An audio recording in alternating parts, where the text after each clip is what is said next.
Assalamualaikum warahmatullahi wabarakatuh. Baik, di sini saya Nadia Alfi Zahro dengan NIM akhir 052 dari program studi akuntansi syariah UIN Salatiga akan mempresentasikan materi tentang pengawasan dalam manajemen. Pengawasan atau controlling adalah proses mengawasi, memeriksa, dan mengevaluasi aktivitas kinerja dari hasil seluruh aspek organisasi untuk memastikan mereka bekerja sesuai dengan rencana yang telah ditetapkan. Fungsi pengawasan sendiri yaitu mendeteksi dan memperbaiki hal yang menyimpang, serta memastikan efektivitas dan efisiensi dalam pencapaian tujuan. Memastikan bahwa semua anggota organisasi memenuhi kebijakan prosedur dan standar yang ditetapkan, dan memberikan kesempatan untuk melakukan perbaikan juga pengendalian secara berkala. Selanjutnya ada tipe-tipe pengawasan. Tipe pengawasan dibagi menjadi 3, yaitu 1. Pengawasan pendahulu. Pengawasan pendahulu adalah upaya untuk mengantisipasi dan mencegah masalah sebelum mereka terjadi. Hal ini melibatkan perencanaan dan penetapan standar yang jelas sebelum dimulai sehingga potensi kesalahan dapat dihindari. Yang kedua, ada pengawasan operasional. Pengawasan operasional terjadi selama proses atau kegiatan sedang berlangsung. Tujuannya untuk memonitor kinerja secara real-time dan penyesuaian jika terdapat penyimpangan, serta mengidentifikasi dan memperbaiki masalah secara cepat untuk mencegah dampak yang lebih besar. Dan yang ketiga, ada pengawasan umpan balik. Pengawasan umpan balik dilakukan setelah proses atau kegiatan selesai. Hal ini melibatkan evaluasi hasil dan membandingkannya dengan standar yang telah ditetapkan, serta mengambil tindakan korektif untuk meningkatkan kinerja di masa mendatang. Selanjutnya, ada tahap-tahap pengawasan. Tahap-tahap pengawasan dibagi menjadi 5, yaitu penetapan standar pelaksanaan, penetapan pengukuran pelaksanaan kegiatan, perbandingan dengan standar atau evaluasi, dan yang terakhir ada pengambilan tindakan koreksi bila perlu. Penetapan standar pelaksanaan. Penetapan standar pelaksanaan adalah kriteria yang jelas dan dapat diukur yang akan digunakan untuk menilai kinerja atau hasil dari suatu kegiatan. Dengan menetapkan standar pelaksanaan yang baik, organisasi dapat memastikan bahwa setiap kegiatan berjalan sesuai dengan rencana dan dapat mencapai tujuan yang diinginkan. Selanjutnya ada penetapan pengukuran pelaksanaan kegiatan.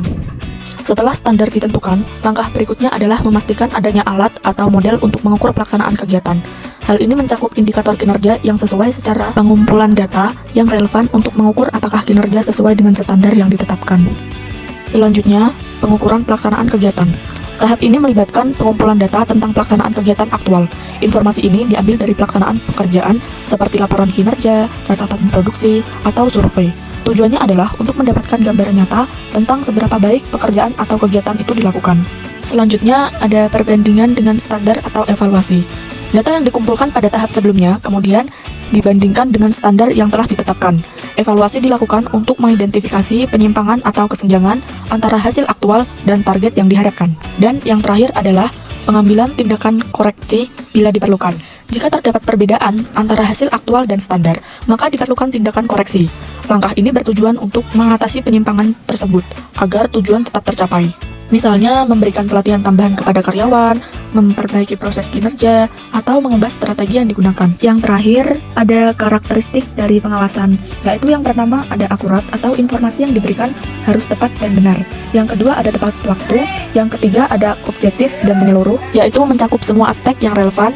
Yang keempat, terpusat pada titik pengawasan strategis atau fokus pada area atau aktivitas yang memiliki dampak signifikan terhadap tujuan strategis organisasi. Yang kelima ada realistik secara ekonomi atau pengawasan harus mempertimbangkan biaya dan manfaat. Yang keenam ada realistik secara organisasional atau proses dan standar pengawasan harus dapat diterapkan sesuai dengan kemampuan dan struktur organisasi.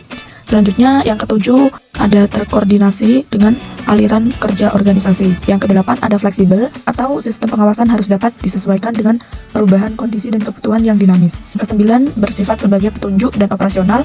Dan yang kesepuluh ada diterima oleh para anggota organisasi. Jadi, kesimpulan dari materi ini adalah pengawasan dalam manajemen adalah proses penting yang memastikan bahwa semua aktivitas organisasi berjalan sesuai rencana dan mencapai tujuan yang telah ditetapkan. Ada manfaatnya, yaitu meningkatkan efisiensi dan efektivitas operasional, memastikan kualitas, memudahkan pengawasan, mengurangi resiko, dan memberikan kapasitas hukum dalam kegiatan operasional.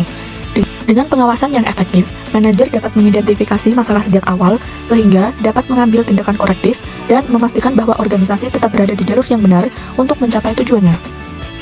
Baik, mungkin itu saja yang dapat saya sampaikan. Kurang lebihnya mohon maaf. Wassalamualaikum warahmatullahi wabarakatuh.